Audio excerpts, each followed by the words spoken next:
আপনি আল্লাহকে গোপনেও ভয় করবেন, প্রকাশ্যেও ভয় করবেন। কেন ভয় করবেন? কারণ তিনি এমন এক সত্তা যাকে কেউ ফাঁকি দিতে পারে না। কারণ আমার রব, তার পরিচয় হচ্ছে এমন, তাকে ফাঁকি দেওয়া যায় না। তিনি সবকিছু দেখেন, সবকিছু শোনেন। এই জন্য কোরআনে কারিমে ইরশাদ হয়েছে, ইন্নাল্লাহা কানা সামিআম বাসীরা। নিশ্চয়ই আল্লাহ তাআলা সবকিছু শোনেন, তিনি সবকিছু দেখেন। আপনারাও তো শোনেন, আমার আল্লাহও শোনেন। আপনারা দেখেন, আমার আল্লাহও শোনেন। এখন আপনাদের দেখাশোনা আর আল্লাহর দেখাশোনা কি একরকম? না, একটা পার্থক্য আছে না নাই? পার্থক্যটা কিরকম? আমরা দেখি, সবাই এখানে দেখি, কিন্তু আমাদের দেখার একটা লিমিটেশন আছে, একটা সীমাবদ্ধতা আছে। যেমন আপনারা এখানে যারা বসেছেন, এই পর্দার বাহিরে কি হচ্ছে আপনারা কেউ দেখছেন না। আল্লাহ তাআলা কি দেখতে পাচ্ছেন না? আমরা এই প্যান্ডেলের নিচে বসে আমাদের বাড়িতে কি হচ্ছে আমরা জানি না, আমরা দেখি না।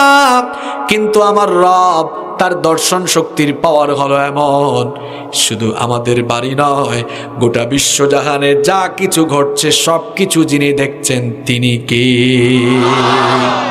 সুতরাং আল্লাহর ভয়, এই কথাটির প্রকৃত অর্থ হলো যুবক, অন্ধকারে রাতের বেলা তুমি যে ঘরে ঢুকে মোবাইল ফোনের মধ্যে, মোবাইল ফোন হাতে নিয়ে ইন্টারনেট বা ওয়াইফাই কানেকশন করে তুমি যে ইউটিউবের মধ্যে অশ্লীল ভিডিও দেখো, তুমি যে পর্নোগ্রাফি দেখো, তুমি যে নাটক দেখো, সিনেমা দেখো, আল্লাহর ভয় কারে বলে তুমি শোনো এবার।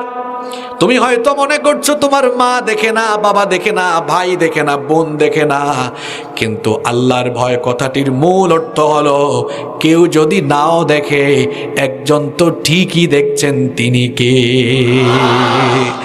সুতরাং যেই যুবক আল্লাহকে ভয় করে, তার হাতে মোবাইল ফোন আর ইন্টারনেট কানেকশন থাকলেও সে পর্নোগ্রাফি দেখবে, অশ্লীল নাটক সিনেমা দেখবে না।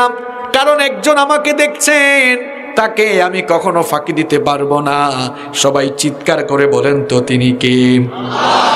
আমরাও শুনি, আমার আল্লাহও শুনেন, কিন্তু আমাদের শ্রবণ শক্তি আর আল্লাহর শ্রবণ শক্তির মধ্যে পার্থক্য আছে। যেমন এখানে বসে আমরা, এখানে মনে হয় সামনে থিমসরি বাজার আছে, থিমসরি বাজারের কার্যকলাপ আমাদের কানে আসে, কানে আসতেছে আপনাদের? থিমচুরি বাজারে কি হয়, নাইক্ষ্যংছড়িতে কি হয় আমরা শুনতে পাচ্ছি না, রাবার বাগানে কি হচ্ছে আমরা শুনতে পাচ্ছি না। কিন্তু বলেন তো দেখি, আমার আল্লাহ সবকিছু শোনেন কিনা? আমার আল্লাহ কিভাবে সবকিছু শোনেন দেখেন। আটলান্টিক প্রশান্ত মহাসাগর, এই ধরনের মহাসাগরগুলোর অতল তলদেশ থেকে যদি কোনো ছোট্ট প্রাণী ক্ষুধার যন্ত্রণায় চিৎকার দেয়, তার সেই চিৎকার, তার সেই ফরিয়াদ দুনিয়ার কেউ না শুনলেও আরশের মালিক আল্লাহ তার ফরিয়াদ শুনতে পান। আল্লাহ শোনেন কি না? ইউনুস নবীর কাহিনী আমাদের সবার জানা। সাইয়েদনা ইউনুস আলাইহিস সালাম, তিনি মাছের পেটের ভেতরে চলে গিয়েছিলেন, মাছ তাকে গিলে ফেলেছিল। কোন বর্ণনা এসেছে তিনটি অন্ধকারে তিনি নিপতিত হয়েছিলেন। এক নাম্বার অন্ধকার হলো রাতের অন্ধকার, দুই নাম্বার অন্ধকার হলো সাগরের তলদেশের অন্ধকার, তিন নাম্বার অন্ধকার হলো মাছের পেটের ভেতরের অন্ধকার। এই ত্রিবিধি অন্ধকারে তিনি নিমজ্জিত হয়ে গেলেন। ত্রিবিধি অন্ধকারে নিমজ্জিত হয়ে যাওয়ার পর সাইয়েদনা ইউনুস আলাইহিস সালাম লক্ষ্য করে দেখলেন এমন জায়গা, এখান থেকে আমাকে একজন ছাড়া আর কেউ উদ্ধার করতে পারবে না, তিনি কে? এই জন্য ইউনুস আলাইহিস সালাম সাগরের অতল তলদেশে মাছের পেটের ভেতর থেকে আল্লাহর কাছে ফরিয়াদ করলেন। তিনি আল্লাহ তাআলাকে ডাক দিয়ে বললেন, লা ইলাহা ইল্লা আনতা সুবহানাকা ইন্নী কুনতু মিনাজ জালিমিন। ইউনুস আলাইহিস সালাম বললেন, ওগো আল্লাহ, তুমি ছাড়া কোনো ইলাহ নাই, তুমি ছাড়া কোনো মাবুদ নাই, আমি তো অপরাধ করে ফেলেছি, জালেমদের অন্তর্ভুক্ত হয়ে গিয়েছি। তুমি যদি আমাকে উদ্ধার না করো, কেউ আমাকে উদ্ধার করতে পারবে? ইউনুস নবী যখন আল্লাহকে ডাক দিলেন, আল্লাহ তাআলা বলছেন, আমার ইউনুসের ডাক সমুদ্রের কেউ শুনে নাই, আকাশের কোনো ফেরেশতা শুনে নাই, জমিনের কোনো ফেরেশতা শুনে নাই, দুনিয়ার একটা মানুষও আমার ইউনুসের ডাক শুনে নাই। কেউ আমার ইউনুসের ডাক না শুনলেও আমার আল্লাহ ইউনুস নবীর ফরিয়াদ শুনেছেন কিনা? শুধু আল্লাহ ফরিয়াদ শুনেন নাই, সঙ্গে সঙ্গে জবাবও দিয়েছেন। আল্লাহ জবাব দিয়ে জানিয়েছেন, ফাস্তাজাবনা লাহু ওয়া নাজ্জাইনাহু মিনাল গাম্মি ওয়া কাযালিকা নুনজিল মুমিনিন। আল্লাহ তাআলা জবাব দিলেন, আমি আমার ইউনুসের ডাকের সাড়া দিলাম। এইভাবে করে যদি ঈমানদাররা, মুমিনরা বিপদে পড়ে আমার ইউনুসের মতো আমাকে ডাক দেয়, তাহলে আমাদেরকেও বিপদ থেকে বাঁচাইয়া দিবেন কি? দেখেন, আল্লাহ তাআলার শ্রবণ শক্তি আর দর্শন শক্তির কথা বলছিলাম। আল্লাহ তাআলাকে কেউ ফাঁকি দিতে পারে না। আল্লাহকে ভয় করার অর্থ হলো এমন ভাবে আপনি আল্লাহকে ভয় করবেন, প্রকাশ্যেও ভয় করবেন, গোপনেও ভয় করবেন। কারণ আপনার গোপন কাজ কারবার আশেপাশের কেউ না জানলেও একজন জানেন, তিনি কি? কারণ আমার আল্লাহ হচ্ছেন এমন এক সত্তা, তাকে আপনি ফাঁকি দিতে পারবেন না। ওয়া ইয়ালামু মা ফিল বাররি ওয়াল বাহরি ওয়া মা তাসকুতু মিন ওয়ারাকাতিন ইল্লা ইয়ালামুহা। কি করে আপনি আমার রবকে ফাঁকি দিবেন? আমার রব তো সব খবর জানেন। তিনি আমার এমন রব, এই দুনিয়ার কোন প্রান্ত থেকে কোনো গাছের কোনো পাতা যদি ছিঁড়ে যায়, কোন দেশের কোন প্রান্তের কোন গাছের কোন পাতা ছিঁড়েছে তার খবরও আমার আল্লাহর কাছে রয়েছে। সুতরাং আমার যেই রবের কাছে গাছের পাতা পড়ার খবর আছে, সেই আল্লাহ বুঝয় আপনার গোপন কাজ কারবার জানেন না? জানেন কি না? আল্লাহর ভয় কারে বলেন? কি করে আল্লাহকে ভয় করতে হয় এবার শোনেন।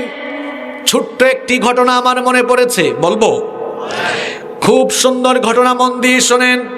সুনানে বাইহাকির ভেতরে এই হাদিসটি বর্ণিত হয়েছে। আব্দুল্লাহ ইবনে ওমর রাদিয়াল্লাহু আনহু তিনি একবার তার সঙ্গী সাথীদেরকে নিয়ে বের হয়েছেন সফরে। দুপুরের খাবার গ্রহণের সময় যখন দুপুরের খাবার গ্রহণের সময় যখন হয়ে গেল, তার সঙ্গী সাথীরা খাবার গ্রহণের জন্য দস্তরখানা বিছালেন। যখনই তারা খাবার খেতে যাবেন, তখনই তারা লক্ষ্য করলেন তাদের পাশ দিয়ে একজন রাখাল বালক যাচ্ছে। আব্দুল্লাহ ইবনে ওমর রাদিয়াল্লাহু আনহু তাকে বললেন, ও ভাই রাখাল, দুপুরের খাবারের সময় হয়েছে বলে আমরা দস্তরখানা বিছিয়েছি, আমরা এখন খাবার খাবো। তুমি এই খাবারের টাইমে আমাদের পাশ দিয়ে যাচ্ছ, আসো তুমিও আমাদের সঙ্গে খাবার গ্রহণ করো, বসে যাও, তুমি আমাদের সাথে বসে খাবার খাও। রাখাল বালক তখন বলল, অগো পথিক, তোমাকে আমি চিনি না, খাবারের সময় তুমি আমাকে আমন্ত্রণ জানিয়েছো, এই জন্য তোমাকে মোবারকবাদ জানাচ্ছি, কৃতজ্ঞতা জানাচ্ছি, কিন্তু আমি তো তোমাদের সঙ্গে খেতে পারবো না। আব্দুল্লাহ ইবনে ওমর রাদিয়াল্লাহু আনহু তখন বললেন, কি কারণে আমাদের সাথে খাবে না? রাখাল বালক তখন বলল, আমি তো রোজাদার, আজ আমি রোজা রেখেছি, এই জন্য তোমাদের সাথে দুপুরের খাবার খাবো না। আব্দুল্লাহ ইবনে ওমর রাদিয়াল্লাহু আনহু তখন বললেন, এখন তো রমজান মাস নয়, নিশ্চয়ই তুমি নফল রোজা রেখেছ। আজ আবহাওয়া অত্যন্ত গরম, মরুভূমির এই রুক্ষ আবহাওয়ায়, শুষ্ক এই মরুভূমিতে প্রচন্ড তাপমাত্রার মধ্যে তুমি রোজা রেখেছ। তুমি রাখাল মানুষ, সব সময় ভালো ভালো খাবার দাবার পাও না, আমাদের সাথে খুব ভালো ভালো আইটেমের খাবার দাবার আছে, নফল রোজা ভাঙলে কোনো অসুবিধা হয় না, আসো আমাদের সঙ্গে বসে খাবার খাও। রাখাল বালক তখন বলল, তোমার কথায় আমি রোজা ভাঙবো না, কারণ আমি তো ওই শূন্য দিনের জন্য আমল করে যাচ্ছি, যেদিন আমল ছাড়া মানুষের আর কিছু কাজে লাগবে না। আব্দুল্লাহ ইবনে ওমর রাদিয়াল্লাহু আনহু রাখাল বালকের কাছ থেকে এই কথা শুনে অবাক হয়ে গেলেন, তাকে ছাড়তে চাইলেন না। মনে মনে ভাবলেন, রাখাল, তোমাকে আমি এখন পরীক্ষা করব, আমিও দেখে নিব তোমার ভেতরে আল্লাহর ভয়, তাকওয়ার লেভেলটা কত আছে। তিনি তখন তাকে পরীক্ষা করার জন্য বললেন, ঠিক আছে, খাইও না, কিন্তু তুমি এক কাজ করো, তোমার সাথে যে এই ছাগল পাল মেষ পাল রয়েছে, সেখান থেকে একটা ছাগল বা মেষ আমার কাছে বিক্রি করে দাও, আমি তোমাকে নগদ টাকা দিব। আবার তুমি যেহেতু রোজা রেখেছো, এটা জবাই করে কিছু মাংস তোমাকে ইফতারির জন্য দিব, এটা হাদিয়া দিব, টাকার বাহিরে নগদ টাকা দিয়ে তোমার কাছ থেকে ছাগল বা মেষ কিনবো, আবার জবাই করে তোমাকে কিছু মাংস হাদিয়া দিব। এবার ওই রাখাল বলল, ও পথিক, তুমি শোনো, এই রাখাল, এই ছাগল বা মেষপালের মালিক আমি নই, আমি একজনের গুলাম। আমি তার ছাগল এবং মেয়ে সেখানে চড়াই, মরুভূমিতে চড়াবার জন্য নিয়ে এসেছি, সুতরাং আমি যেহেতু এগুলোর মালিক নই, আমি বিক্রয় করতে পারবো না। আব্দুল্লাহ ইবনে ওমর রাদিয়াল্লাহু আনহু বলছেন, দেখো এইরকম মরুভূমিতে বিশাল পাল নিয়ে আসলে বাঘের আক্রমণে দুই একটা তো এমনি সাফ হয়ে যাইতে পারে, সুতরাং তুমি তোমার মালিককে গিয়ে যে কোনোভাবে বুঝ দিয়ে দিও। তুমি তোমার মালিককে যদি যে কোনোভাবে বুঝ দিয়ে দিতে পারো, তাহলে দেখো আমার কাছ থেকে নগদ টাকা পাবা, আবার অন্যদিকে তুমি আমার কাছ থেকে ইফতারের জন্য তুমি কিছু মাংস পাবা। এই কথা বলে তাকে অফার করলেন। রাখাল বালক তখন বলল, ও পথিক, তুমি ভালো করে শোনো, আমি হয়তো মিথ্যা বলে আমার মালিক যিনি তাকে ধোঁকা দিতে পারবো, কিন্তু আইনাল্লাহ, আইনাল্লাহ, আমার মালিকের মালিক, তোমার মালিক, আমার মালিক, গোটা বিশ্ব জাহানের মালিক, ওই আল্লাহ পাককে ধোঁকা দেওয়া তো কারো দ্বারা সম্ভব হবে না। তাকওয়া কারে কই দেখেছেন? যদি কারো অন্তরে তাকওয়া থাকে, তাহলে আপনি তাকে জোর করে তাকে দিয়া পাপের কাজ করাইতে পারবেন। আরেকটা ঘটনা তো আমার মনে পড়ে গেছে, বলবো। এই ঘটনা আপনারা অনেকে জানেন, তাও বলে। তাকওয়া, আল্লাহর ভয়, এই কথাটার প্রকৃত অর্থ বুঝেন আপনারা? আপনারা তো বলেন আল্লাহকে ভয় করেন, এটা মুখ দিয়া বইলা সারাদিন আমরা কতজনে কত আকাম কুকাম করে ফেলি, আল্লাহর বিধান লঙ্ঘন করি। আল্লাহর ভয় কাকে বলে? এই ঘটনাটা আপনারা জানেন, ওমর রাদিয়াল্লাহু আনহুর সময়ের একটা ঘটনা। ওমর রাদিয়াল্লাহু আনহু রাতের বেলা ঘুমাইতেন না। কষ্ট হচ্ছে নাকি আপনাদের? রাতের বেলা ঘুমাইতেন না। না ঘুমিয়ে রাতের বেলা তিনি প্রজাদের অবস্থা, জনগণের অবস্থা দেখার জন্য বের হয়ে যেতেন। একদিন তিনি গভীর রাতে ফজরের ওয়াক্ত হয়ে আসতেছে, ওই সময়ে দেখলেন এক বাড়িতে লাইট জ্বলে, কাদের কথাবার্তাও জানি শোনা যাচ্ছে। তিনি অবস্থা যাচাই করার জন্য একটু গিয়ে কান পাতলেন। স্বাভাবিক অবস্থায় কারো বাড়িতে এভাবে গিয়ে কান পাতা জায়েজ নয়, তবে দায়িত্বশীল ব্যক্তির জন্য সেটা জায়েজ আছে। ওমর রাদিয়াল্লাহু আনহু কান পেতে শুনলেন, এক মহিলা তার মেয়েকে বলছে, মাগো ঘুম থেকে উঠ, আমি উটনির দুধ দহন করে নিয়ে এসেছি, দুধ তো কম পাইছি, তো পানি মিশিয়ে দাও, পরিমাণ বাড়বে, বিক্রি বেশি হবে, লাভও বেশি হবে। মেয়ে তখন মাকে বলল, মা তুমি কি জানো না আমিরুল মুমিনিন ওমর রাদিয়াল্লাহু আনহু রাষ্ট্রীয় ফরমান জারি করেছেন, খাদ্যে কোনো ভেজাল দেওয়া যাবে না, আর এটা তো মারাত্মক অপরাধ, আল্লাহ এটা পছন্দ করেন না। মা তখন মেয়েকে বলল, বেটি আমার, ওমর তো এই আদেশ দিয়া তার বাড়িতে ঘুমায়, সে কি আমাদের এই কারবার দেখে? কিন্তু ওমর রাদিয়াল্লাহু আনহু তো বাড়ির দেয়ালের পাশে কান পেতে শুনতেছে না সব। তো মা মেয়েকে বলল, ওমর তো ঘুমাইতেছে, এই গভীর রাতে আমরা এই কাম করলে ওমর সেটা জানবে না। মেয়ে তখন মাকে বলল, মা গো, ওমর রাদিয়াল্লাহু আনহু যদি বাড়িতে ঘুমিয়েও থাকে, তিনি যদি নাও দেখেন, উনার মালিক, তোমার আমার মালিক, বিশ্বজাহানের মালিক আল্লাহ, তিনি কি ঘুমায়া থাকেন? আরেকটু জোরে বলেন। আয়াতুল কুরসির মধ্যে আল্লাহ তাআলা বললেন, আল্লাহু লা ইলাহা ইল্লা হুয়াল হাইয়ুল কাইয়্যুম লা তাখুযুহু সিনাতুন ওয়ালা নাওম। আল্লাহ হচ্ছেন তিনি যিনি ছাড়া কোনো ইলাহ নাই, তিনি চিরঞ্জীব, চিরস্থায়ী, এবং তিনি এমন এক সত্তা যার ঘুম, তন্দ্রা, এটাকে আমরা সিলেটে বলি উঙ্গানি, আপনারা আঞ্চলিক ভাষায় কি বলেন? ওই যে ঘুম আসার আগে জুরানি না জিমানি? হ্যাঁ, জুরানি। আর আমরা সিলেট হয় উঙ্গানি, হয় দেখো উঙ্গার। সিলেট আর চট্টগ্রামের ভাষা, এটা বাংলাদেশের একেবারে স্বতন্ত্র দুই ভাষা, তাই না? তো ঘুমের আগে মানুষ কি করে এরকম? জি ভাই, আমার রব তিনি হচ্ছেন এমন এক সত্তা, ঘুম তন্দ্রা তারে আবার কেমনে ধরবে? কারণ ঘুম তন্দ্রা তিনিই তো সৃষ্টি করেছেন, ঠিক না? তো মেয়ে তখন বলল, মা গো, আল্লাহ তো ঘুমায় না, আল্লাহ কি দেখে না? এর নাম কি? তাকওয়া। এর নাম কি? এটাই হচ্ছে আল্লাহর ভয়। এই ভয় যদি থাকে, তাহলে আজান হলে কখনো কোনো খাঁটি ইমানদার মসজিদ থেকে দূরে থাকতে পারে? যদি এই ভয় আমাদের অন্তরে থাকে, তাহলে কোনো ইমানদার ঘুষ খাইতে পারে?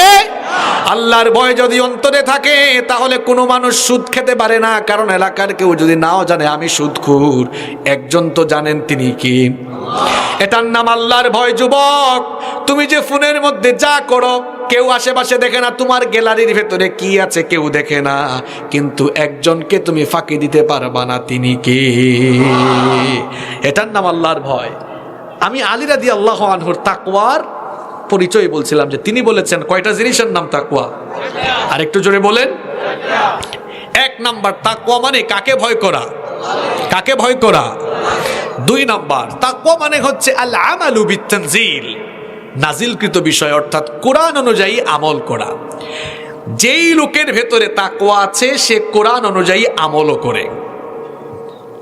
আপনাদের প্রত্যেকের ঘরে কি এইরকম কোরআন আছে? এই দেখেন আমার হাতে, এটা হচ্ছে প্রিন্টেড কোরআন, আর নবীজি ছিলেন প্র্যাকটিক্যাল কোরআন। সুবহানাল্লাহ।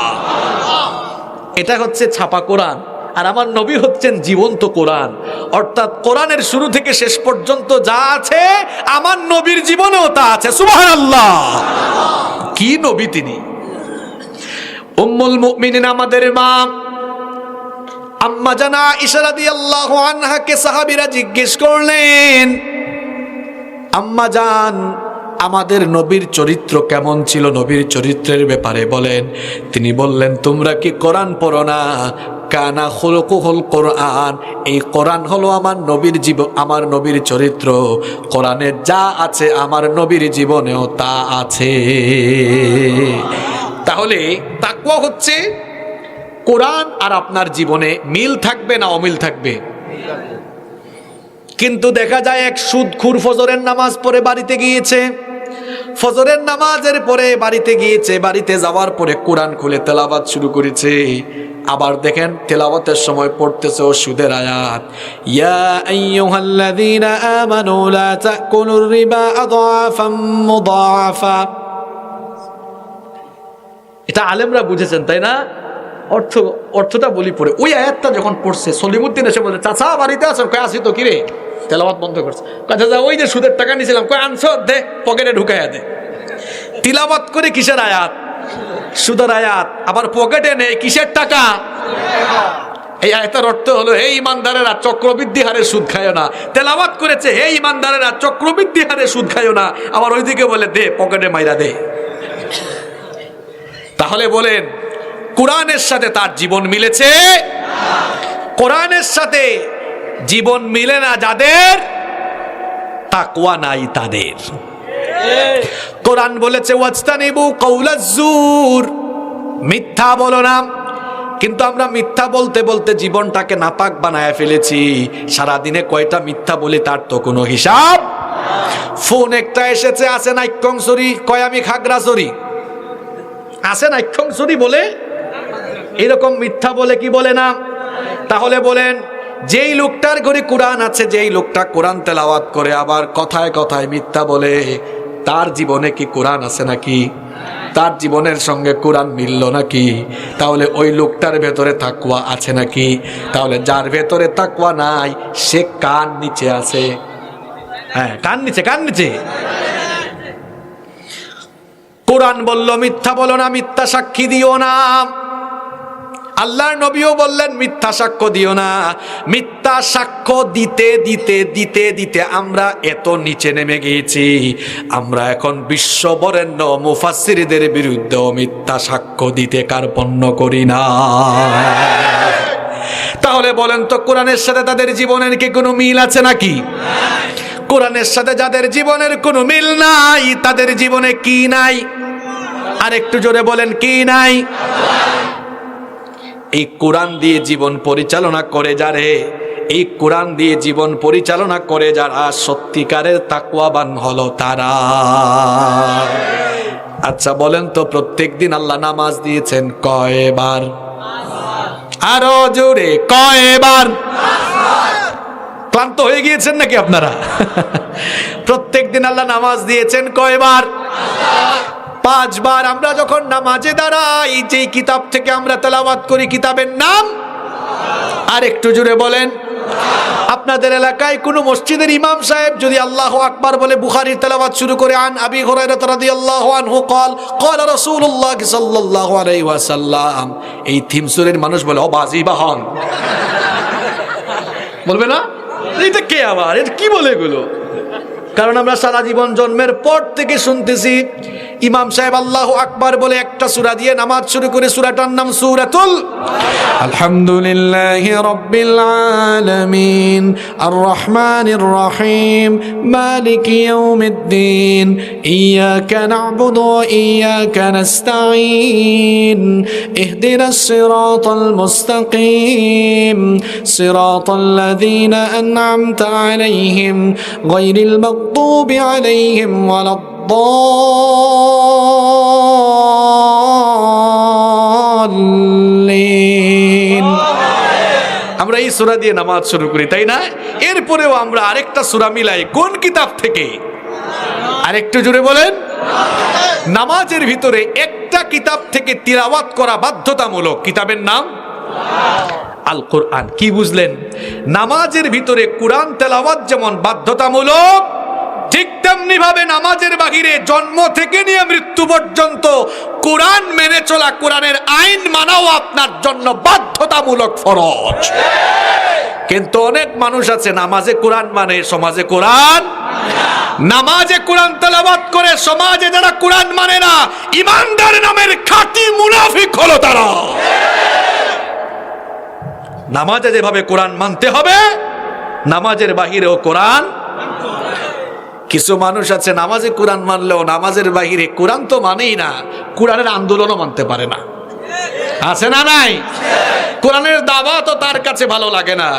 কোরআনের দাওয়াত আবু জেহেলের পছন্দ হয় নাই, সুতরাং কোরআনের দাওয়াত যাদের পছন্দ হয় না, এদেরকে শীঘ্রই ধরে এদের রক্ত পরীক্ষা করে দেখা দরকার এদের রক্তের ভেতরে আবু জেহেলের ভাইরাস ঢুকলো কিনা। নইলে কোরআনের দাওয়াত তার কাছে অপছন্দ হয় কেন? কোরআনের দাওয়াত তার কাছে ভালো লাগে না কেন? তাহলে কি সে আবু জেহেলের নাতিপুতি হইয়া বসে আছে নাকি?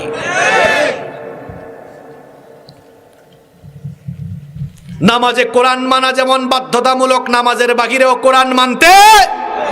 যদি নামাজের বাহিরে কোরআন না মানেন, তাহলে কিন্তু আপনার জীবন একেবারে বরবাদ, দুনিয়াও যাবে আখিরাতও যাবে।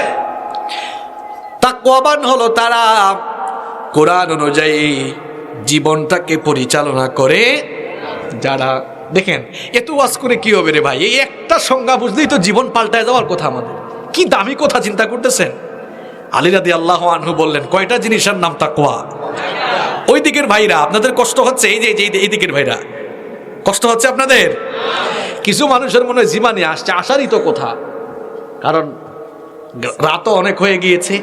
দেখি এদের ঘুম একটু ভাঙায় দিই। কি বলেন?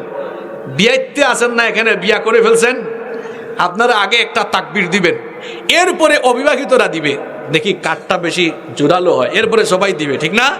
তো বিবাহিত ভাইরা রেডি? আপনারা রেডি? রেডি? লিল্লাহি তাকবীর। না, আওয়াজটা প্রাণবন্ত না, বিয়া কইরা কাম শেষ। অবিবাহিত ভাইরা যারা আছো, অবিবাহিত ভাইরা তোমরা তো এখনো মিসকিন, বিয়ে করো নাই, তবে অচিরেই তোমরা বিয়ে করবা, সবাই যেন উত্তম নেককার জীবন সঙ্গী পাও। অবিবাহিত ভাইরা তোমরা রেডি? লিল্লাহি তাকবীর। তোমাদের তো এনার্জি থাকবে, তোমরা তো বিয়ে করো নাই। এবার বিবাহিত অবিবাহিত সবাই মিলে একটা মেরে দেন, লিল্লাহি তাকবীর। যাদের জীবাণু আসছিল চলে গেছে না এখন? আচ্ছা, এবার তাইলে বলেন কয়টা জিনিসের নাম তাকওয়া? চারটা। দেখি আমার কোন কোন ভাইরা মনে রেখেছেন। 1 নাম্বার, তাকওয়া মানে কাকে ভয় করা? সুবহানাল্লাহ, মনে রাখছেন আপনারা? খুব মনোযোগী মানুষ আপনারা, বুঝাই যাচ্ছে। 2 নাম্বার, তাকওয়া মানে হলো কি অনুযায়ী আমল করা? মাশাআল্লাহ। নাম্বার 3 নাম্বার, তাকওয়া মানে হচ্ছে, তিনি বলছেন, আলী রাদিয়াল্লাহু আনহু বলছেন, আল কানাআতু বিল কালিল, অল্পে তুষ্ট থাকা। অর্থাৎ আল্লাহ যেটা দিয়েছেন, আল্লাহর দেওয়া নেয়ামতের উপরে সন্তুষ্ট থাকা। অনেকে আছে আল্লাহর দেওয়া নেয়ামতের উপর সন্তুষ্ট না। আমার আরেকটা ঘটনা মনে পড়ছে। একজন এরাবিয়ান স্কলার, খুব প্রখ্যাত স্কলার, এরাবিয়ান দার্শনিক, খুব সম্ভবত ওনার নাম হতে পারে ওয়াহাব বিন মুনাব্বাহ। ওনার কাছে একবার এক লোক এসেছে।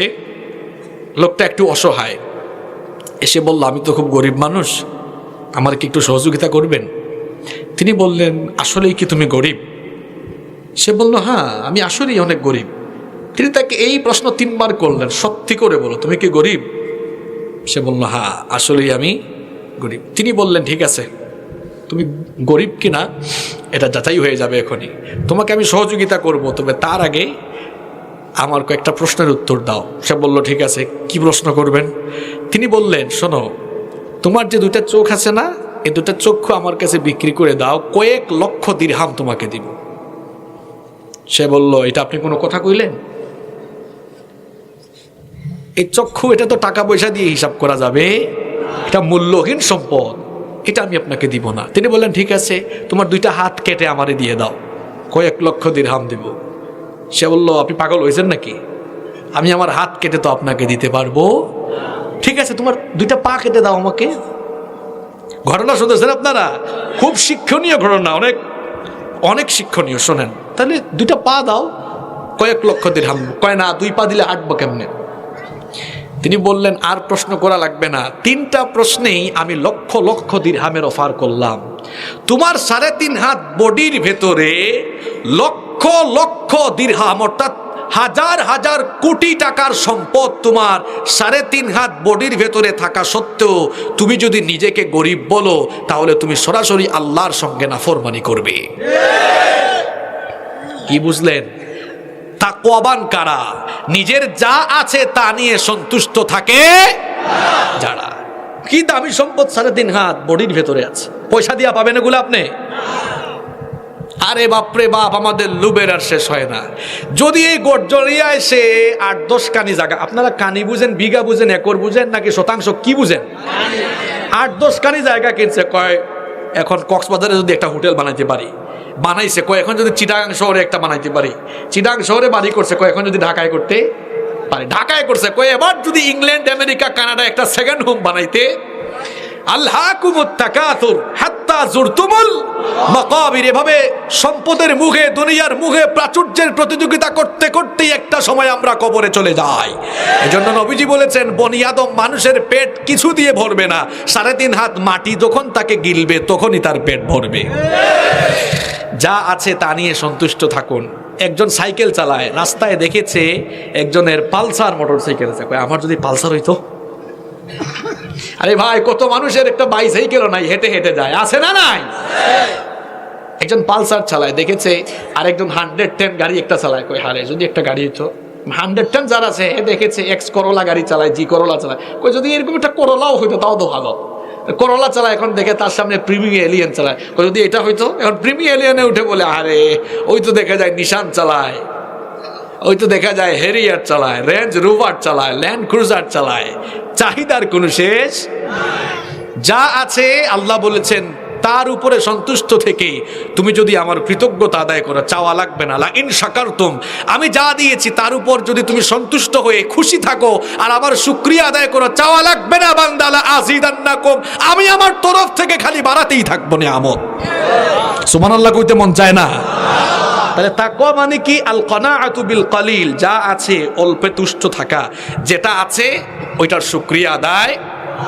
আমি সব সময় বলি কি জানেন, পৃথিবীতে তারাই সবচেয়ে সুখী, পৃথিবীতে সবচেয়ে সুখী তারা সুস্থ মানুষ। আমি যদি আপনাদেরকে বলি দুনিয়ার সবচেয়ে বড় ধনীর নাম বলেন, দাঁড়ায় বলবে, যুবকরা বলবে হুজুর এটা আমরা জানি, বিল গেটস, ওয়ারেন বাফেট। আমি যদি বলি বাংলাদেশের কয়েকজন ধনীর নাম বলে, তখন সে বাংলাদেশের কয়েকজন বিখ্যাত বিখ্যাত ধনী আছে না, নাম বললাম না, একজনের নাম শুনলে আরেকজন আবার বলবে যে হুজুর কি আমাদেরকে দেখলো না। আসলে টাকা পয়সা আছে যাদের, তারাই প্রকৃত ধনী নয়। উদাহরণ দিয়া বুঝাই দিই, মনে করেন একজন লোক, তার হাজার হাজার কোটি টাকার সম্পদ আছে, কিন্তু লোকটা চিটাগাং মেডিকেলে কাতরাইতেছে, তারে আপনি সুখী বলবেন? আরবিতে একটি প্রবাদ আছে, আস-সিহহাতু তাজুন আলা রুউসিল আসিহা, সুস্থতা হচ্ছে মাথার মুকুট। এটা সুস্থতা হচ্ছে মাথার মুকুট, এটা সুস্থ অসুস্থ হয়ে সুস্থ মানুষের দিকে তাকালে বোঝা যায়। সম্মানিত ভাইয়েরা শুনুন, আমি বলেছিলাম অর্থবিত্ত থাকলেই সুখী হওয়া যায় না। মনে করেন কোটিপতি এক লোক আইসিইউতে শুয়ে আছে, তাকে আপনারা সুখী বলবেন? তার হাজার হাজার কোটি টাকা খাওয়ার কোনো মানুষ? এক রিক্সাওয়ালা সারাদিন রিক্সা চালায় 300-400 টাকা ইনকাম করে, কিন্তু শরীর স্বাস্থ্য ভালো, কোনো রোগবালাই নাই। বলেন তো এই রিক্সাওয়ালা সুখী না ওই অসুস্থ কোটিপতি সুখী? তাকওয়া। দেখেন আপনাদেরকে আজকে বুঝায় যায়, যারা সুস্থ আছেন সব সময় বলেন আলহামদুলিল্লাহ, আমি তো সুস্থ আছি, আমি দুনিয়ার সুখী মানুষ। দেখবেন অনেক ভালো থাকতে পারবেন। এজন্য কেউ জিজ্ঞেস করলে আমরা বলি, বলে না বাজে কেন আসো, হ্যাঁ গম আসনি, বলে না, কি বলবেন? আই গম আসি, ভালো আছি, এটা বলবেন না, বলবেন আলহামদুলিল্লাহ। কারণ এই সুস্থ দেখেছেন কে? আজকে ফজরের নামাজ দিয়ে যে দিন শুরু হয়েছে, আজকের দিনের সকালবেলা অনেক মানুষ অসুস্থ হয়ে দিন শুরু করেছে না? কিন্তু আমরা তার বিপরীতে সুস্থ ভালো আছি। ভালো রেখেছেন কি? এজন্য আমরা কেউ যদি জিজ্ঞেস করে কেমন আছেন, আমরা প্রশংসা করি কার? আমরা বলি আলহামদুলিল্লাহ। তাহলে তাকওয়াবান তারা যা আছে তা নিয়ে আল্লাহর সন্তুষ্টি প্রকাশ করে যারা। তাকওয়ার অর্থ কয়টা? খাইয়া ফেলতেছেন নাকি না মনে রাখতেছেন? পেটে তো ক্ষুধা, এখন যদি আবার ওয়াজ খাইয়া ফেলেন তাহলে তো হবে না। ওয়াজকে হৃদয়ে বা বিবেকে ধরে রাখতে হবে। যুবক ভাইরা কষ্ট হচ্ছে? 3টা বলে ফেলেছি, আরো একটা আছে। তাকওয়ার 4 নাম্বার অর্থ হলো ওয়াল ইস্তিহদাদু লিয়াউমির রাহিল, মৃত্যু পরবর্তী জীবনের জন্য প্রস্তুতি গ্রহণ করা। এই দুনিয়াতে কি আপনারা কেউ থাকবেন? পৃথিবী আমার আসল ঠিকানা নয়, মরণ একদিন মুছে দেবে সকল রঙিন পরিচয়। পৃথিবী আমার আসল ঠিকানা নয়। এই পৃথিবীতে কেউ থাকবে? যারা পৃথিবীতে এসেছিলেন তারা থাকেন নাই। আমরাও যারা আছি আমরা থাকবো। তাকওয়া মানে হচ্ছে মৃত্যু পরবর্তী জীবনের জন্য প্রস্তুতি গ্রহণ করা। আচ্ছা, প্রস্তুতি গ্রহণ করা কথাটার মানে কি? মনে করেন আগামী শনিবার আপনি দুবাই যাবেন। কোথায় যাবেন? এখন দুবাই যাওয়ার জন্য কেউ কি ঘুমায় থাকে না যাওয়ার আগে প্রস্তুতি নেয়? প্রস্তুতি কি? দেখা যায় আমরা আমাদের পাসপোর্ট ভিসা সব গুছিয়ে রাখি, লাগেজ গুছিয়ে রাখি। এখন তো আবার এই করোনাকালীন সময়ে মানুষ PCR টেস্ট, করোনা সার্টিফিকেট, মানে সব কিছু ম্যানেজ করে রাখে। তার মানে বোঝা যাচ্ছে, তার এই কার্যকলাপ দেখে বোঝা যাচ্ছে সে প্রস্তুতি গ্রহণ করছে। এই মাহফিল এটা হওয়ার জন্য এলাকায় একটা প্রস্তুতি হয়েছে না? এই প্যান্ডেল তৈরি হয়েছে, প্রচারণা হয়েছে, পোস্টার হয়েছে, এটা হচ্ছে মাহফিলের প্রস্তুতি।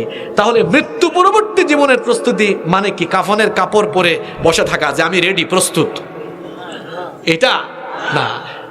বরং মৃত্যু পরবর্তী জীবনের জন্য প্রস্তুতি গ্রহণ করা কথাটার মানে হলো মরার পরে যেহেতু সব কাজের হিসাব দিতে হবে কার কাছে? সুতরাং মরার পরে যেন আমরা আটকে না যাই, এজন্য আল্লাহর ভয়ে ওই মৃত্যু পরবর্তী জীবনে সফল হওয়ার জন্য দুনিয়ায় ভালো কাজ করে যাওয়া, এটাই হচ্ছে মৃত্যুর জন্য প্রস্তুতি গ্রহণ করা। তাহলে খুব সংক্ষেপে সহজ ভাষায় বুঝিয়ে বললাম, তাকওয়ার অর্থ কয়টা?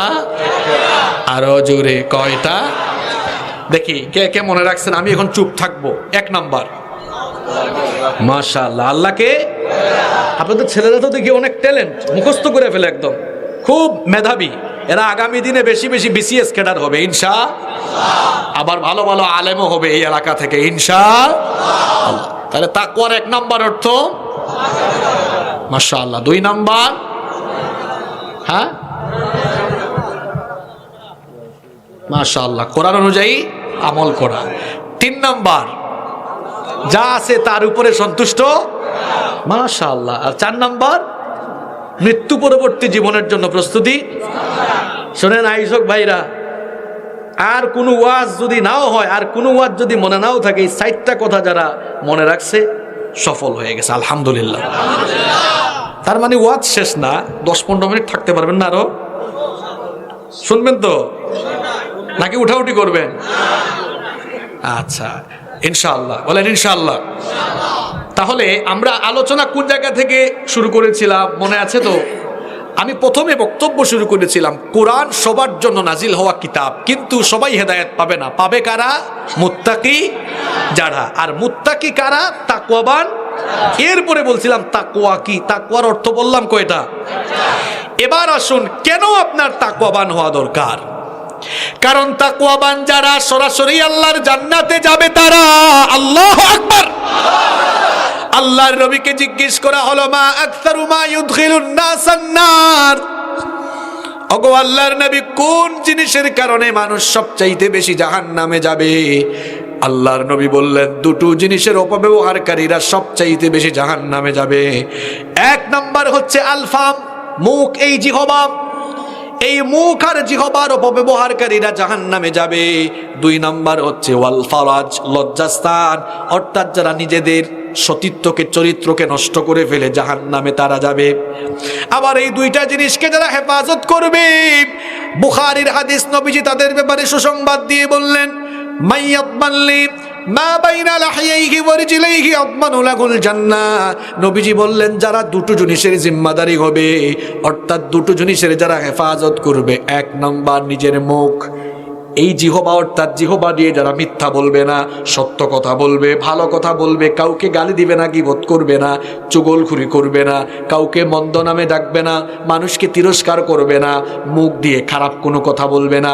এইভাবে যারা মুখের হেফাজত করবে, দুই নাম্বার যারা নিজের লজ্জাস্থানের হেফাজত করবে, চরিত্রের হেফাজত করবে, নবীজি বললেন এই দুটো জিনিসের যারা জিম্মাদারি গ্রহণ করবে, আদমানু লাহুল জান্নাহ, আমি নবী নিজেই কাল কিয়ামতের দিন তাদের জন্য জান্নাতের জিম্মাদার হয়ে যাব। আল্লাহ আমাদেরকে এগুলোর হেফাজতের তৌফিক দাও।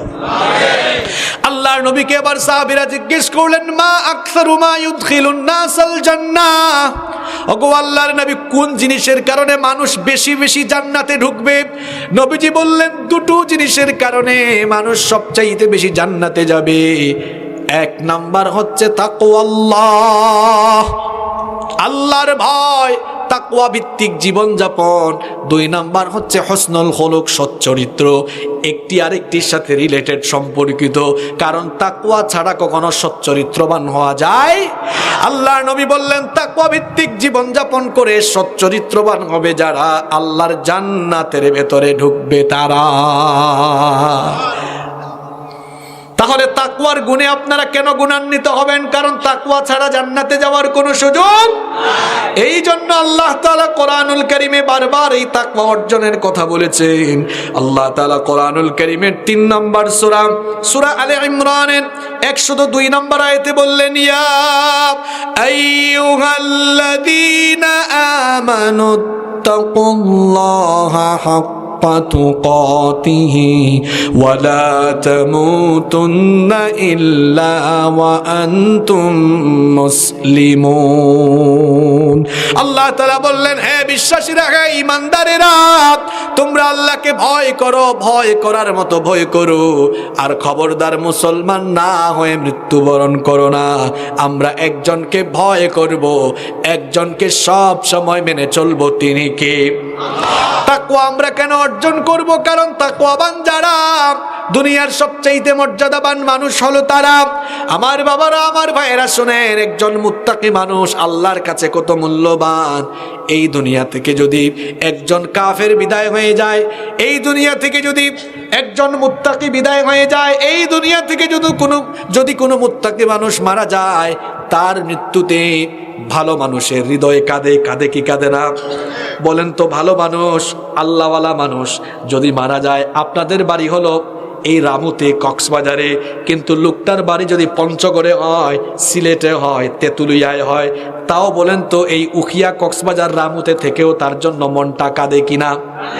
আল্লাহর নবী বলেছেন মুত্তাকি মানুষগুলো কত মর্যাদাবান। শোনো, একজন মুত্তাকি যখন দুনিয়া থেকে চলে যায়, মানুষের হৃদয়ে যেমন কাঁদে, ঠিক তেমনি ভাবে ওই লোকটার জন্য আল্লাহর আসমান জমিনের ফেরেশতারা 40 দিন পর্যন্ত ক্রন্দন করে। কিন্তু এই দুনিয়া থেকে যদি একজন, দুইজন নয়, লক্ষ লক্ষ নয়, কোটি কোটি কাফের যদি মারা যায়, আল্লাহর আকাশের জমিনের কোন ফেরেশতা তাদের জন্য আফসোস করে না। বলেন, কোন খারাপ চরিত্রের লোক মারা গেলে কোন মানুষ কি তার জন্য আফসোস করে নাকি? কোনো মানুষ আফসোস করে না, আল্লাহর আসমান জমিনের কোনো ফেরেশতাও আফসোস করে? কেউ আফসোস করে না। বরং দেখা যায় এই কাফের মুশরিকগুলো অনেকেই আবার নিকৃষ্টভাবে দুনিয়া থেকে বিদায় হয়েছে। যেমন কিছু কিছু বড় কাফের তাদের কুফরির কারণে, নাফরমানির কারণে এমন জিল্লতির সঙ্গে দুনিয়া থেকে বিদায় হয়েছে। কাউকে কাউকে আল্লাহ পানিতে চুবাইয়া মেরেছেন, কাউকে কাউকে আল্লাহ ল্যাংড়া মশা দিয়ে বিদায় করেছেন। আবার কারো কারো নাফরমানি আর সীমালঙ্ঘনের কারণে তাদের গোষ্ঠী শুদ্ধা আল্লাহ বানর বানিয়ে দিয়েছেন।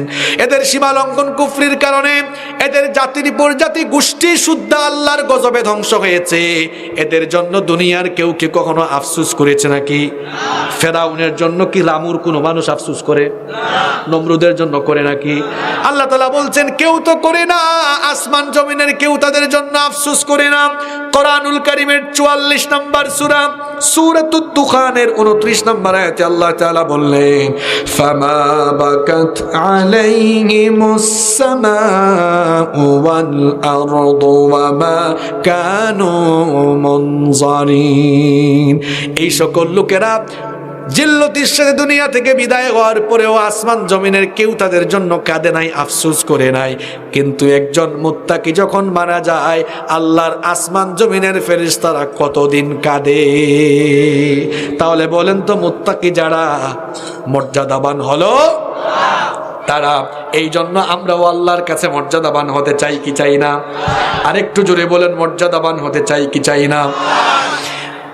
আমরা মনে করি যাদের বেশি টাকা পয়সা আছে, যারা বেশি শিক্ষিত, যার ক্ষমতা যত বেশি, আমরা মনে করি সে তত বড় ভিআইপি, সে এলাকার সবচেয়ে বড় মর্যাদাবান সম্মানিত মানুষ।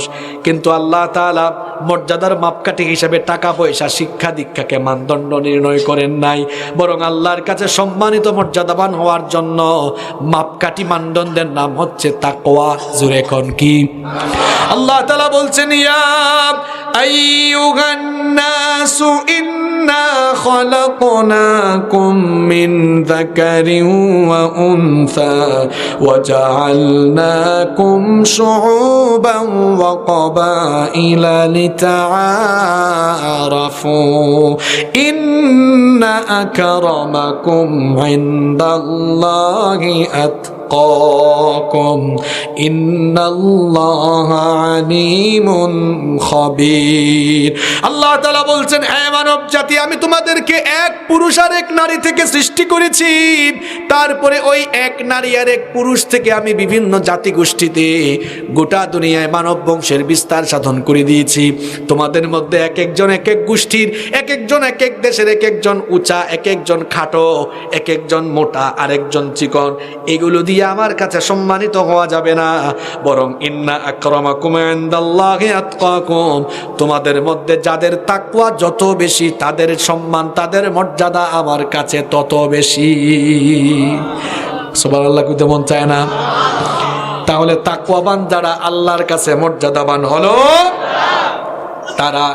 এখন এতক্ষণ তাকওয়ার কথা বললাম, এই তাকওয়া আমরা কিভাবে অর্জন করব এইটা বলে আলোচনা শেষ করব ইনশাআল্লাহ। কষ্ট হয়ে যাচ্ছে না আপনাদের?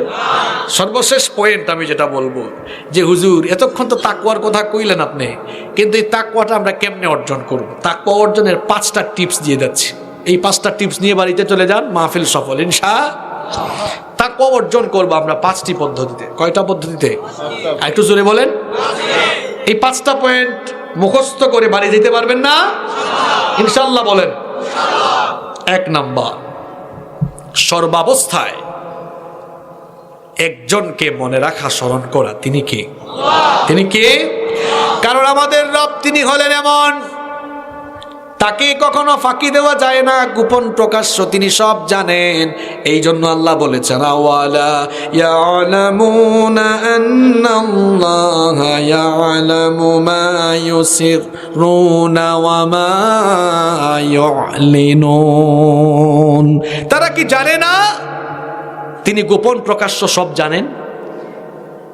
সব জানেন তিনি, সব জানেন তিনি। শুধু যদি এই কথাটা মাথায় থাকে, অন্তরে থাকে, আমার মনে হয় আর মানুষ খারাপ কাজ করবে না। শুধু মানুষ পিটাইয়া ভালো বানানো যায় না। মানুষ পিটাইয়া ভালো বানানো গেলে এত মানুষ জেলে ঢুকে, এত চোর জেলে ঢুকার পর অনেক চোর আছে, সবাই না, কিছু চোর আছে যে জেল থেকে জামিন পাই আবার ডাকাইতে হয়। আছে না এরকম? মানুষ পিটাইয়া শুধু ভালো বানানো যায় না। আপনি যদি মানুষের অন্তরে তাকওয়া ঢুকাইয়া দিতে পারেন, তারে পিটাইয়াও আর খারাপ কাজ করাইতে পারবেন। যে যুবকের অন্তরে আল্লাহর ভয় আছে, এই যুবক রাস্তাঘাটে মেয়েদেরকে ডিস্টার্ব করবে। যেই যুবকের অন্তরে আল্লাহর ভয় আছে, যে যুবক দিলের মধ্যে এই কথা স্মরণ রাখে, আমার রব তো আমাকে দেখছেন, তিনি আমার সাথে আছেন, আল্লাহর কথা যার হৃদয়ে স্মরণ থাকে, ওই যুবক কখনো মোবাইল ফোন, ল্যাপটপ, ট্যাবলেট মানে ওই ট্যাবলেট না, ট্যাব আর কি, বা আইপ্যাড, কম্পিউটার ইউজ করলো, কখনো সে অন্যায় কিছু, খারাপ কিছু দেখবে। কারণ তার হৃদয়ে একজন আছেন, তিনি কে? তাহলে তাকওয়াবান হওয়ার জন্য এক নাম্বার, সবসময় একজনের জিকির মানে স্মরণ করা, একজনের জিকির অন্তরে রাখতে হবে, তিনি কে? 2 নাম্বার, জবাবদিহিতার অনুভূতি অন্তরে থাকা। জবাবদিহিতার অনুভূতি অন্তরে থাকা। আমরা যা কিছুই করছি একজনের কাছে জবাব দেওয়া লাগবে, তিনি কে? আল্লাহ কারো কাছে তার কাজের জন্য জবাবদিহি করেন না, কিন্তু সবাই তার কাছে জবাবদিহি করতে বাধ্য। জবাবদিহির অনুভূতি যদি কারো অন্তরে থাকে, সে কখনো খারাপ কাজ করতে পারে না। যার অন্তরে এই ভয় আছে, আমি আমার রবের সামনে দাঁড়াবো, আমার রবের কাছে আমার সকল কাজের হিসাব দিব, সুতরাং কেমনে আমি মিথ্যা বলবো, কেমনে আমি গীবত করব, চুগলখড়ি করব, কি করে আমি বেপরদা ঘর থেকে বের হব, কেমনে আমি অন্যায় করব, কেমনে আমি হারাম পথে চলবো, কারণ একজনের সামনে আমাকে দাঁড়ানো লাগবে, তিনি কে? জবাবদিহি দ্বারা এই অনুভূতি যার অন্তরে থাকবে, সে কখনো অন্যায় কাজ, পাপের কাজ, গুনাহের কাজ করতে পারে। আবার দেখেন, জবাবদিহি দ্বারা এই অনুভূতি যাদের ভেতরে থাকবে, তারা জনগণের আমানত রক্ষা করবে। জনগণের দায়িত্ব পেলে তারা জনগণের সম্পদ পেটের ভেতরে ঢুকাবে। দেখেন, জবাবদিহিতার অনুভূতি থাকলে মানুষ কি করে জনগণের আমানত রক্ষা করে। ওমর ইবনুল খাত্তাব রাদিয়াল্লাহু আনহু, তিনি ছোটখাটো কোনো ভূখণ্ড শাসন করেন নাই, অর্ধ পৃথিবী তিনি শাসন করেছেন। তিনি তার শাসন আমলে ঘরের ভেতরে মোমবাতির আলো জ্বালিয়ে কাজ করছিলেন। সেই যুগে তো আর এমন ইলেকট্রিক্যাল লাইট ছিল না, ঘরের ভেতরে মোমবাতি জ্বালিয়ে তিনি কাজ করছিলেন। হঠাৎ করে তার কিছু আত্মীয় স্বজন তার সঙ্গে দেখা করতে এসে দরজায় নক করলেন, ভেতরে আসবো? তিনি বললেন, দাঁড়াও, দরজায় দাঁড়িয়ে থাকো, অপেক্ষা করো। এদেরকে দরজায় আটকে দিয়ে তিনি তার সামনে থাকা মোমবাতির আগুন ফু দিয়ে নিভিয়ে দিলেন। নতুন আরেকটি মোমবাতিতে তিনি আগুন ধরালেন। এরপরে বললেন, এবার তোমরা ভেতরে আসো। এরা ভেতরে ঢুকেই কৌতূহল নিয়ে জিজ্ঞেস করলো, আমিরুল মুমিনিন, আপনার সামনে তো মোমবাতির আগুন জ্বালানো ছিল, কেন সেটা ফু দিয়ে নিভিয়ে দিয়ে নতুন আরেকটি মোমবাতিতে আগুন ধরালেন? ওমর ইবনুল খাত্তাব রাদিয়াল্লাহু আনহু তখন বললেন, তোমরা আসার আগ পর্যন্ত রাষ্ট্রের টাকায়, জনগণের টাকায় কেনা মোমবাতি জ্বালি রাষ্ট্রের কল্যাণে, জনগণের কল্যাণে কাজ করছিলাম। তোমরা যখন ঘরে ঢুকলে আমি চিন্তা করলাম তোমরা আমার আত্মীয় স্বজন, হয়তো আমার সাথে ব্যক্তিগত কথা বলার জন্য এসেছো। মনে মনে চিন্তা করলাম, রাষ্ট্রের টাকায়, জনগণের টাকায় কেনা মোমবাতির আগুন জ্বালিয়ে তোমাদের সঙ্গে যদি ব্যক্তিগত কথা বলি, রাষ্ট্রের আমানতের খেয়ানত হবে, জনগণের সঙ্গে বেঈমানি হবে, আল্লাহর কাছেও জবাব দেওয়া লাগবে। এই ভয় যখন অন্তরে আসলো, তখন রাষ্ট্রের টাকায় কেনা মোমবাতির আগুন ফু দিয়ে নিভিয়ে দিয়ে নিজের টাকায় কেনা মোমবাতির আগুন জ্বালিয়ে তোমাদের সাথে কথা বলছি। এমন যদি হতো আমাদের নেতা হতো, মোরেরই মতো হতো, আবু বকরের মতো। এমন যদি হতো আমাদের নেতা হতো, ওমরেরই মতো হতো, আবু বকরের মতো। চাই কি চাই না? জনগণের খোঁজ খবর নিত রাত দুপুরে, ঘুরে ঘুরে দেখতো কি কেউ আছে অনাহারে। আমার দেশের মা বোনেরা লাঞ্ছিতা হতো না, আমার দেশের কৃষক শ্রমিক বঞ্চিত হতো না। ধনী গরিব ভালোবাসার জীবন ফিরে পেত, যদি আমাদের নেতা হতো ওমরেরই মতো হতো, আবু বকরের মতো। ঠিক কিনা? তাকওয়াবান নেতা যারা জনগণের সম্পদ চুরি করে পেটের ভেতরে ঢুকায় না, তারা তাকওয়াবান নয়। যারা চরিত্রহীন, যারা চোর ডাকাত টেন্ডারবাজ চাঁদাবাজ, যারা জনগণের সম্পদ আত্মসাৎ করে পেটের ভেতরে ঢুকায়, তারা এই শেষরা চোরগুলো চুরি করতে করতে চুরি করতে করতে জনগণের তেল চুরি করে খাটের নিচেও লুকায় রাখে। তাকওয়া অন্তরে থাকলে কোনো নেতা এমন কাজ করবে। আল্লাহর রসুলের সাহাবীরা কি এগুলো করেছেন? করেন নাই। কেন? কারণ তাদের অন্তরে কি ছিল? এজন্য সমাজের নেতৃত্ব তাকওয়াবান লোকদের হাতে তুলে দিতে হবে। নামাজের মধ্যে একজন ইমাম লাগে কি লাগে না? ইমাম এটা কি বাংলা শব্দ? ইংরেজি, তাই না? উর্দু না ফার্সি? আরবি। ওলামায়ে কেরাম বসে আছেন এখানে। ইমাম আরবি শব্দ, এর বাংলা অর্থ হচ্ছে নেতা, ইংরেজিতে বলা হয় লিডার। আরবিতে ইমামকে ইমাম বলা হয় কেন?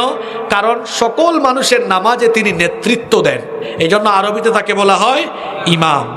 আমরা নামাজে এমন একজনকে ইমাম বানাই যিনি তেলাওয়াত শুদ্ধ, যার কুরআন তেলাওয়াত সহি শুদ্ধ, যিনি ফাজিল কামিল পাস, দাওরায়ে হাদিস পাস, এরকম লোককে আমরা নামাজের ইমাম মানে। আচ্ছা বলেন তো, কুরআন তেলাওয়াত শুদ্ধ না হইলে আপনারা কি এমন লোককে ইমাম বানাবেন?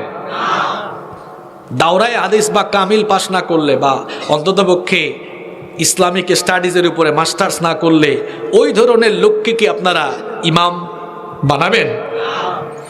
সচেতন মুসলমানরা যেমন অশুদ্ধ তেলাওয়াতকারী অযোগ্য কোনো লোককে তার নামাজের ইমাম বানায় না, এখান থেকে শিক্ষা হলো সচেতন মুসলমানরাও শেষরা চোর ডাকাত টেন্ডারবাজ চাঁদাবাজকে তার সমাজের নেতা বানাবে না, বরং একজন যোগ্য মানুষকে সে যেমন মসজিদে নামাজের ইমাম বানায়, ঠিক তেমনি আল্লাহওয়ালা মানুষকেই সচেতন ইমানদাররা তাদের সমাজের নেতা বানাবে।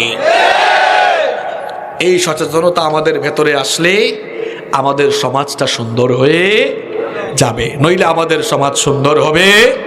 এই জন্য সিদ্ধান্ত নিতে হবে আমাদের প্রত্যেককে সচেতন হওয়া লাগবে।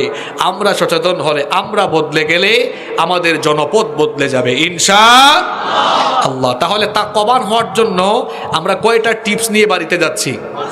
আর একটু জোরে বলেন। কয়টা বলছি? দুইটা। এক নাম্বার কি বলেছি? একজনের জিকির অন্তরে রাখা, তিনি কে? মনে থাকবে। দুই নাম্বার জবাবদিহিতার অনুভূতি অন্তরে থাকা। তিন নাম্বার আল্লাহ তাআলা এবং তার রাসূলের আনুগত্য করে জীবন পরিচালনা করা। আমরা অমুক তমুককে আমাদের আদর্শ বানাবো না। মুসলমানের জন্য একমাত্র জীবন আদর্শ, মুসলমানের জীবনের মডেল হলেন রাহমাতাল লিল আলামিন মুহাম্মাদুর রাসূলুল্লাহ সাল্লাল্লাহু আলাইহি ওয়াসাল্লাম। যুবক, তোমরা বড় বড় সেলিব্রিটিদের পেজে কত ফলোয়ার ওইটা দেখো, কার ফলোয়ার কত, কার ইউটিউব চ্যানেলের কত সাবস্ক্রাইবার দেখো।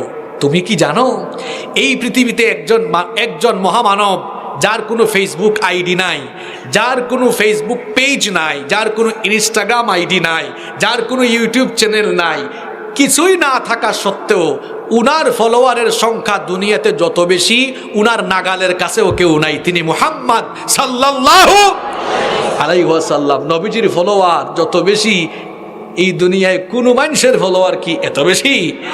আবার তিনি এমন এক মহামানব যার ফলোয়ার সংখ্যা, যার অনুসারীদের সংখ্যা সেকেন্ডে সেকেন্ডে বাড়ে না কমে। প্রত্যেক দিন পৃথিবীতে কত মুসলমান হচ্ছে, সুবহানাল্লাহ। যারাই মুসলমান হচ্ছে তারা একজনের অনুসারী, একজনের উম্মত, তিনি মুহাম্মাদুর রাসূলুল্লাহ সাল্লাল্লাহু আলাইহি ওয়াসাল্লাম। এজন্য যুবকরা, তোমরা কাদেরকে অনুসরণ করবা? নায়ক নায়িকা, গায়ক গায়িকা না, নবীজিকে অনুসরণ করবা। আর নবীজিকে তো এখন আমরা সরাসরি দেখতে পাচ্ছি না, এজন্য নবীজির উত্তরসূরি আছেন। ইন্নাল উলামা ওয়ারাসাতুল আম্বিয়া। উলামায়ে কেরামদেরকে তোমাদের বন্ধু বানাবা, আলেমদের সাথে চলবা, আলেমদের সাথে উঠা বসা করবা, আলেমদের সুহবতে যাবা। যুবকরা, আলেমদের কাছে তোমরা যত বেশি যাবা, তোমাদের চরিত্র তত বেশি সুন্দর হবে ইনশাআল্লাহ। নায়ক নায়িকা আর গায়ক গায়িকাদের পেছনে পড়ে থাইকো না। অবশ্য এখন যুবকরা নায়ক নায়িকাদের পেছনে নাই, যুবকরা এখন নায়ক নায়িকাদের সাথে ছবি তুলতে চায় না, এখন আলেমদের সাথে ছবি তুলতে চায়। যুবকরা এখন নায়ক নায়িকাদের কনসার্টে যায় না, যুবকরা এখন আলেমদের, আসলে আলেমদের কথা শোনার জন্য না, আলেমরা তো, আলেমদেরকে কথা বলান কে? ওই আলেমদের জবানে যুবকরা কোরআনের কথা শুনতে যায়। এই যুবকরা এখন নাচ গানে নাই, যাত্রা পালায় নাই, সব চলে গেছে কোরআনের দিকে। এই জন্য কোরআন বিরোধীদের কলিজায় আগুন ধরে গেছে, এই কামটা হইতেছি সব দিকে ওই দিকে যায়। এই জন্য দেখা যাচ্ছে এখন এই দাওয়াতি ময়দানকে নিয়ে, কোরআনের ময়দানকে নিয়ে অনেক ষড়যন্ত্র চক্রান্ত হচ্ছে। কোরআনের দাওয়াত তোমাদের বাপ দাদারা থামাইতে পারে নাই, তোমরা থামাইতে পারবা বুঝি? হ্যাঁ বেকুবের দল, কোরআনের দাওয়াত তোমাদের বাপ দাদা অর্থাৎ সেই নমরুদ ফেরাউন আবু জেহেলরা থামাইতে পারে নাই। কোরআনের দাওয়াত থামাইতে গিয়ে নমরুদ আবু জেহেল উতবা সাহেবা সবাই যেমন নিশ্চিহ্ন হয়ে গিয়েছে, আজও যারা কোরআনের দাওয়াতকে বাধাগ্রস্ত করতে চাইবে গোষ্ঠী শুদ্ধা নির্মূল হয়ে যাবে। তুমি আমি থাকবো না, ইসলাম ছিল, ইসলাম আছে, ইসলাম থাকবেই থাকবে ইনশাআল্লাহ। আমরা থাকবো না, কোরআন ছিল, কোরআন আছে, কোরআন। যুবকদের গণজোয়ার থামাইতে পারবা না। স্রোত দেখেছেন আপনারা? স্রোত আশেপাশে নদী আছে, আচ্ছা স্রোতের সামনে ময়লা ফেলবেন, ময়লা থাকবে না ভাসাইয়া নিয়ে যাবে? কোরআনের পক্ষে যুবকদের যে স্রোত, যে গণজোয়ার শুরু হয়েছে, বেকুবের দল যুবকদের সামনে দাঁড়ায়ও না। কারণ যুবকরা হচ্ছে সৃষ্টিশীল, এরা আবার ধ্বংসশীল। এই যুবকদের গণজোয়ারের সামনে যদি কেউ দাঁড়িয়ে যাও, এই দুঃসাহস দেখায়ও না। যুবকদের এই গণজোয়ার, এই স্রোতের ধাক্কায় বঙ্গোপসাগরে নিক্ষিপ্ত হবা।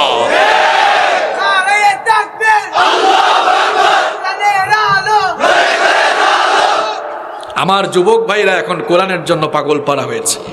আমার যুবক ভাইরা এখন দাঁড়িয়ে রাখছে। অনেকে কই ওয়াজ মাহফিল বাংলাদেশে এত বাড়ছে, কি হইছে? রঙিন চশমা পরছো, কি হইছে দেখো না? এখন মসজিদের ভিতরে যুবকদের সংখ্যা নামাজে কমছে না বাড়ছে? কথা বলেন। আমি যখন ক্লাস 5-6-এ পড়তাম, ওয়াজ মাহফিলে গিয়া দেখতাম সব চাচারা দাদারা। আর এখন দেখেন তো প্যান্ডেলের নিচে যুবকের সংখ্যা বেশি না চাচা দাদাদের সংখ্যা বেশি? তো ওয়াজ মাহফিল করে কি হয়েছে বেকুব দেখো না এগুলা? এখন যুবকদের মুখে দাড়ি বাড়তেছে না কমতেছে? যারা রাখে না এদের একটু সন্দেহ, কয় হুজুর রাইখা ফেলতাম, কিন্তু মেয়েরা যদি পছন্দ না করে। তো দাড়ি রাখার কারণে কোনো মেয়ে যদি তোমাকে পছন্দ না করে, আলহামদুলিল্লাহ, ওই জাহান্নামী মেয়ে থেকে তুমি বেঁচে গেলা। দাড়ি মানুষের সৌন্দর্য। আমারও তো দাড়ি আছে, কই? আমার দাড়ি তো একটু মরুভূমি দাড়ি, বুঝে নাই অনেকে। অর্থাৎ মরুভূমিতে যারা থাকে, আরব দেশ ঘুরবেন কিছু দেখবেন, মরুভূমিতে যারা থাকে, আমি যদিও মরুভূমিতে থাকি না, এতে দাড়িগুলো এরকম ভিতর দিকে ঢুকানো থাকে, আমার দাড়িগুলো একটু কুকরানো আর কি, বোঝা যায় না। তো আমাদেরও তো দাড়ি আছে, কেউ কোনোদিন খারাপ বলল না, বরং দাড়ি মানুষের চেহারা নূর সৌন্দর্য বাড়িয়ে দেয়। সুবহানাল্লাহ। যারা যুবক ভাইরা দাড়ি রাখতে পারবা না? পারবা তো ইনশাল্লাহ। আমিও তো তোমাদের মতো যুবক, আমি দাঁড়িয়ে রাখছি, আমার কেউ অসুন্দর বলে নাই, আনস্মার্ট খ্যাত বলে নাই, বরং এই দাড়ি আমাদের সম্মান বাড়িয়ে দিয়েছে। পৃথিবীর এমন কি কোনো নবী আছেন যেই নবী দাড়ি রাখেন নাই? আছে, আছে। তার মানে বোঝা যাচ্ছে দাড়ির একটা গুরুত্ব। যদি গুরুত্ব না থাকতো তাহলে তো নবী রাসূলরা দাড়ি ফালাই দিতেন, দাড়ি রাখতেন না। সমস্ত আম্বিয়া আলাইহিমুস সালাম তারা দাড়ি রেখেছেন। এজন্য যুবক ভাইরা, আমার কলেজার টুকরা ভাইরা, সবাই দাড়ি রাখবো তো ইনশাল্লাহ। আচ্ছা, আমরা কয়টা টিপস নিয়ে বাড়িতে যাচ্ছি? 3 নাম্বার বলেছি আল্লাহ এবং রাসূলের আনুগত্য করা। রাসূলের আনুগত্য করলেই আল্লাহকে পাওয়া যায়। রাসূলের আনুগত্য করলেই কাকে পাওয়া যায়? এজন্য আমাদের মডেল একজন, তিনি কে? মুহাম্মাদুর রাসূলুল্লাহ সাল্লাল্লাহু, মানে তাকওয়ার পথে থাকতে পারবো। 5টা টিপস দিচ্ছে। 3 নাম্বার নবীজিকে অনুসরণ করে চলতে। 4 নাম্বার কোরআন সুন্নাহকে নিজের জীবন চলার পাথেও বানায় ফেলতে হবে। কোরআন হাদিস অনুযায়ী চলবো, কোনো হুজুরের কথায়ও না, কোনো হুজুরের কথায়ও। হাসিবুর রহমান যদি কোরআন হাদিসের বাইরে কথা বলে, হাসিবুর রহমানের কথাকে ডাস্টবিনে ফেলে দিব, আর কোরআন হাদিসের কথাকে আমরা হৃদয়ে ধারণ করে নেব। এটা হচ্ছে আমাদের জীবন পরিচালনার মেথড, পদ্ধতি। আমরা জীবন পরিচালনা করব কোরআন হাদিসের নীতিতে। কিসের নীতিতে? তাহলে আমরা কিসের উপর অটল থাকতে পারবো? তাকওয়া। কিসের উপরে? নাম্বার 5, আর কষ্ট দিব না। 5 নাম্বার মৃত্যুকে স্মরণ করবেন। এই যে কিছু মানুষ, আমি তো 3-4 দিন আগে দেখলাম ঘটনাটা, আপনারা অনেকে জানেন, টিভিতে দেখছেন, ফেসবুকেও দেখেছেন। এক লোক মারা গেছে, তার ছেলেরা সম্পদ নিয়ে মারামারি করতেছে, ভাগ করতেছে, বাপের লাশ ফেলে রাখছে। দেখছেন কিনা আপনারা? আপনি দেখছেন না? এই যে উনি খবরটা জানে, দেখছেন কিনা আপনারা? কিছুদিন আগে এক জায়গায় একটা ঘটনা ঘটছে, এই ঘটনার সাক্ষী আমি।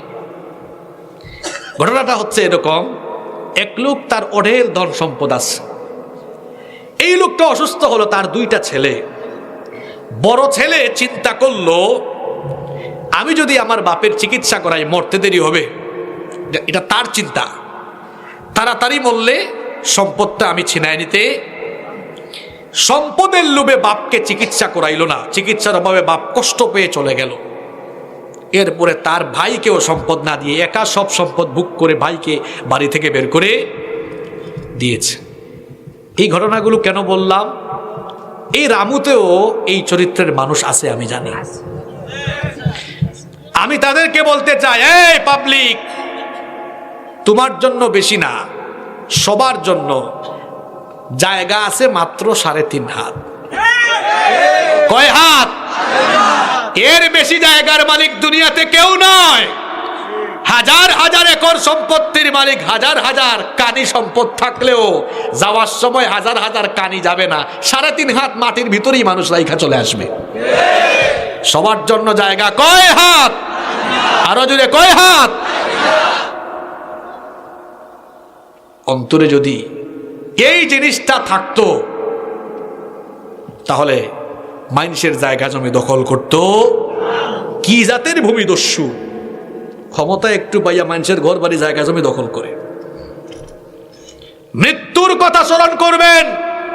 দুনিয়ার লোভ যখন বেশি জাগবে, গুরুস্থানে যাবেন, গিয়া দেখবেন আপনার আগে যারা আসছিল সব ওইখানে ঘুমাই গেছে। আরে ভাই, 100 বছর পরে আপনার নামও কেউ মনে রাখবে না। কেন কথাটা বললাম? আমার দাদার বাপের নাম আমি জানি না। এখানে যদি আপনাদেরকে বলেন দাদার দাদার বাবার নাম কি, শেষ, ফেল, সবাই কেউ বলতে পারবে? আমি আমাকে দিয়ে উদাহরণ দিলাম, আমার দাদার বাবার নাম আমি জানি না। এখন আমার দাদার বাবা 120-30 বছর আগেও দুনিয়ায় ছিল। 120-30 বছর ব্যবধানে তার পরবর্তী প্রজন্ম তার নাম ভুলে গেল। একই পরিণতি আপনার হবে। কেউ আপনাকে মনেও রাখবে না, কেউ মনে রাখবে না। স্বার্থপর দুনিয়ার জন্য আপনি এত কিছু করছেন, দিন রাত অন্যায় করছেন। একটা উদাহরণ দিয়ে শেষ করি, এটা বুঝলেই তো হয়ে যায়, লম্বা ওয়াজ লাগে না। হাতের মধ্যে আমি এখন পানি নিলাম, এইভাবে। কিভাবে? এইভাবে। এই পানি হাতের মধ্যে কি 5 মিনিটও থাকবে? কোন দিক দিয়ে পড়ে যাবে? কোন দিক দিয়ে পড়বে? আঙ্গুলের। হাতে পানি নিলে যেমন আঙ্গুলের ফাঁক দিয়ে পানি পড়ে যায়, দুনিয়া পাওয়ার জন্য যারা দিন রাত হারাম পথে, অন্যায় পথে চলছে, ওই আঙ্গুল যেমন হাতে যে লোক পানি নেয় তার সঙ্গে খেয়ানত করে দুনিয়ার জন্য যারা পাগল হয়ে গিয়েছে, দুনিয়াও তার সঙ্গে খেয়ানত করে তারা কবরে পাঠিয়ে দিবে। আর কি দিয়ে বুঝাইতাম আমি আপনারে, বলেন? আর কি বললে আপনি বুঝবেন? আর কিভাবে বললে আপনাকে আমি বুঝাবো? খবরদার, অন্যায় করবেন না। পাপ করতে করতে হয়তো জীবন শেষ করে ফেলছেন, অসুবিধা নাই। এবার আশা দিয়ে আলোচনা শেষ করি। আমরা অপরাধী পাইলে তারে শাস্তি দেই, আর আমার আল্লাহ অপরাধী খুঁজেন দেখি কে কে অপরাধ করছে, এদেরকে মাফ করে দিব। আমরা অপরাধী খুঁজি শাস্তি দেওয়ার জন্য, আর আমার রব অপরাধী খুঁজেন মাফ করে দেওয়ার জন্য। সুবহানাল্লাহ। একটা জিনিস করা লাগবে, তওবা। কি করতে হবে? তওবা। তওবা করে ফেলেন ভাই। আজকে তওবা করে বাড়িতে যান, এখান থেকে সিদ্ধান্ত নেন, হুজুর যা করার করছি। আজকে আপনি তাকওয়ার, এত ওয়াজ করে কি লাভ হবে? তাকওয়া একটা জিনিস যার ভিতরে আছে, শেষ জীবন বদলে যাবে। আজকে তওবা করে যান, আর নিয়ত করেন, হুজুর যে তাকওয়ার কথা আপনি বলছেন, আল্লাহকে ভয় করে আমরা চলবো, আর অন্যায় করবো না, যা করার করে ফেলছি, আর নামাজ ছাড়বো না আমরা, সুদ খাবো না, ঘুষ খাবো না, মাদকের ব্যবসা করব না, মাদকের সাথে চলবো না, আর আমরা অন্যায় করব না, পাপ করব না, গুনাহ করব না, এই সিদ্ধান্ত নিয়ে তওবা করে ফেললে আপনাকে মাফ করে দিবেন কে? এই সিদ্ধান্ত আমরা নিতে পারবো তো ইনশাআল্লাহ? আমি দেরি করে এসেছি, প্রথমত আপনারা অনেকে খান নাই, এটা 2। তৃতীয়ত অনেক লম্বা আলোচনা হয়েছে, রাত 12টা হয়ে গেছে, দীর্ঘক্ষণ আপনারা শুনেছেন। আপনাদের কথা আমার সারা জীবন মনে থাকবে। আমি আপনাদের কাছে কৃতজ্ঞ থাকব। এত ভালো মানুষ আপনারা, আপনারা যে এতক্ষণ বসে থাকবেন আমি এটা কল্পনাও করি নাই। আমি ভাবছি যে লম্বা আলোচনা হয়ে গেছে, রাত মা বোনটা আসছে না, মাশাআল্লাহ প্রজেক্টর দিয়েছেন। আমি কৃতজ্ঞ আপনাদের কাছে, মা বোনরা যারা এসেছেন আল্লাহ সবাইকে মাফ করে দেন। আল্লাহ তাআলা আমাদের সবার গুনাহ মাফ করে দেন। কিছু বলে ফেলছে তো, তাকওয়া তো মা বোনরা অর্জন করবে। আমার বোনটা যদি তাকওয়াবান হয়ে যায় তাহলে তো আমাদের পরিবারগুলো চেঞ্জ হয়ে যাবে ইনশাআল্লাহ। আলোর পথে 24 24 ঘন্টা শুধু ইসলাম প্রচার।